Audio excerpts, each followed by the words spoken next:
తెలంగాణలోని ఎస్సీలను 3 గ్రూపులుగా వర్గీకరించాలని ఈ అంశంపై నియమించిన ఏకసభ్య కమిషన్ ప్రభుత్వానికి సూచించినట్లు తెలిసింది. గతంలోలా ఏబీసీడీగా కాకుండా ఇప్పుడు ఏబీసీ గ్రూపులుగా వర్గీకరించాలని ప్రభుత్వానికి సమర్పించిన తన నివేదికలో పేర్కొన్నట్లు తెలిసింది. ఆయా గ్రూపుల్లో మాదిగ, మాలా సహా మిగిలిన ఉపకులాల జనాభా శాతం, వాటికి ఇప్పటి వరకు వివిధ రంగాల్లో దక్కిన అవకాశాలు, అంశాలను పరిగణలోకి తీసుకుని రిజర్వేషన్లను కేటాయించాలని నివేదికలో పొందుపరిచినట్లు సమాచారం.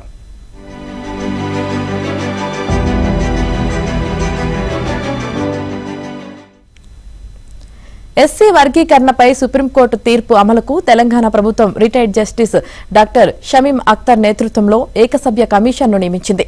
ఆ కమిషన్ తన నివేదికను ఎస్సీ సంక్షేమ శాఖకు అందించగా ఆ శాఖ అధికారులు దానిని మంత్రివర్గ ఉపసంఘానికి సమర్పించారు.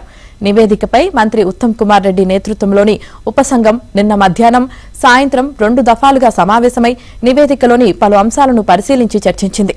అనంతరం సబ్ కమిటీ సీఎం రేవంత్ రెడ్డిని కలిసి నివేదికలోని విషయాలను వివరించింది. ఇవాళ ఆ నివేదికను తొలుత కేబినెట్లో, అనంతరం శాసనసభలో ప్రవేశపెట్టి చర్చ చేయనున్నారు.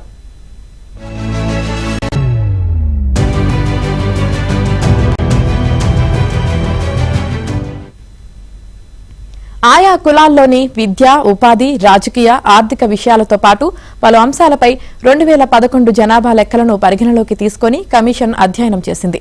మొత్తం ఎస్సీల్లో ఏ కులం వారు ఎంతమంది ఉన్నారు, ఉపకులాల జనాభా ఎంత అనే అంశాలపై సమగ్రంగా అధ్యయనం చేసింది.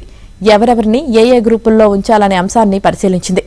2011 జనాభా లెక్కల ప్రకారం రాష్ట్రంలో సుమారు 52,50,000 మంది ఎస్సీలుండగా వీరిలో మాదిగలు 33,50,000, మాలలు 19 లక్షల మంది ఉన్నారు. వీరిలో అక్షరాస్యత శాతం ఎంత, విద్యా సంస్థల్లో ప్రవేశాలు పొందిన విద్యార్థులు ఎంతమంది, ఉపకార వేతనాలను ఎంతమంది అందుకున్నారు, ఎస్సీ కార్పొరేషన్ ద్వారా స్వయం ఉపాధి కోసం ప్రభుత్వం అందించే ఆర్థిక సాయాన్ని ఎంతమంది పొందారనే వివరాలను కూడా సేకరించి పరిశీలించింది.